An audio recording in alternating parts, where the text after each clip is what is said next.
I'm going to be teaching you today to trigger your relaxation response. This is a stress management strategy that I use quite frequently, and it was created by a man who's been a huge inspiration to me in the field of stress management, Dr. Herbert Benson, founder of the Benson Henry Institute. And I'm going to use a lot of the same phrases that he uses when he teaches this particular technique. I'm going to also mention, as Dr. Benson does, that if you have an underlying medical condition, if you're under the care of a doctor, you should check with your doctor and make sure that the strategy is a safe one for you to practice. The relaxation response can be thought of as the opposite of the stress response. And what we're going to be doing is we're going to be, as Dr. Benson said, derailing your train of thought, because when we worry about situations that are out of our control, we trigger a chronic stress response. So when we have a stress response to a situation that gets resolved quickly and our brain and our body get the signal to go back to normal, that's great. We can handle stuff like that really well. But when we have situations that are long-term, that are ongoing, that on top of that we worry about, things that we have to adapt and adjust to regularly that we don't have control over, this experience of long-term chronic stress response, we can buffer by actively intervening and triggering this innate relaxation response. So even when the situation isn't over, so your brain doesn't get the signal to relax and go back to normal, you can actually trigger this occurrence inside of you to buffer the effects of the long-term stress response that you're experiencing.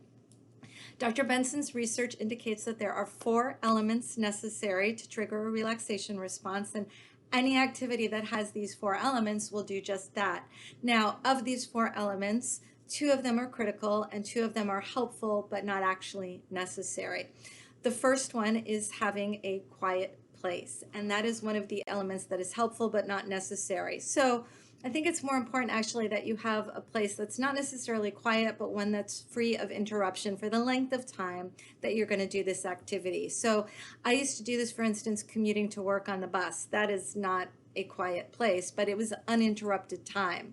And the research on the relaxation response suggests that a 15 to 20 minute span of time doing an activity that triggers the relaxation response is what really can create this long-term benefit of stress resilience, so that not only do you feel better in the moment with what you're dealing with, but you can kind of create this environment of resilience so that you're better able to handle future stress that comes your way. The next element is a comfortable position, and again, this is helpful but not necessary. Really, what you want to do is find a position that you can maintain for the length of the activity for each session that you do it. Now, if you haven't noticed already, I'm a huge fidgeter. So when I do this technique, I make sure that I'm sitting on a pillow and I have pillows under my legs and I'm in a position that I can hold. But it doesn't have to be a static position. You can do this when you are doing active activities, and I'll talk about that when I talk about the next 2 components. Quiet place, comfortable position, helpful but not necessary. The 2 components that are necessary, the first one I'm going to mention is called a mental device. Now, a mental device is something small, simple, and repetitive that you focus your attention on. That's very simple. It can be a word, it can be a phrase, it can be your breath. You can be outside jogging and the sound of your feet as they hit the pavement, that could be your mental device, small, simple, repetitive. You can be knitting and your knitting needles, click, click, moving back and forth. That could be your mental device. Dr. Benson says that if you're a religious person, you might want to choose a prayer or a phrase or a word from a prayer, and that would be fine.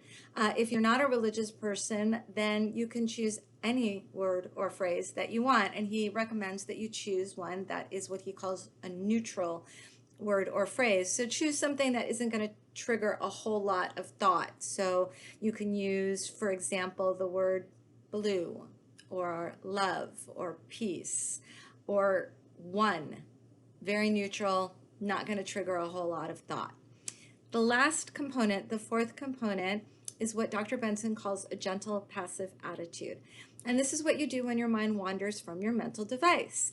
So we have very, very active brains. And the second you say to your brain, oh, I'm just going to relax and focus on one thing, your brain is going to say to you, No, I don't think so. And it's going to start shooting all sorts of messages. I'm tired. I'm hungry. I have to fidget. I have an itch. I should have done this. I need to do that. The soonest you can, as soon as you realize that your mind has strayed into thought away from your mental device, all you need to do is say to yourself, oh, well, that's a gentle passive attitude. Oh, well, and then you just refocus your attention on your mental device. So let's say you're out jogging and you're listening to the sound of your feet on the pavement, and all of a sudden you're thinking about all the things at work that you need to do and all the things that you're never going to get a chance to do, and you realize, oh, I'm not thinking about my feet any longer on the pavement. Oh, well, and then you refocus your attention. That's going to trigger the relaxation response. It doesn't matter how many times your mind wanders. As long as you are able to gently and passively refocus your attention, you will trigger the relaxation response. Be creative with it, have fun. You might want to try it sitting first before you attempt to do it outside or during another activity. Maybe sitting in a comfortable position, take a gentle breath in, exhale, relax your mind, relax your body, and then whatever word or phrase you want to focus your attention on, whatever it is that you choose for a particular session as your mental device, just stick with it for that particular session. You can choose a different one the next time you try it, but stick with the same one that you choose. And like I said, be creative, have fun with it, find what works for you. I hope you enjoy this, and I will be back later this week with another relaxation technique.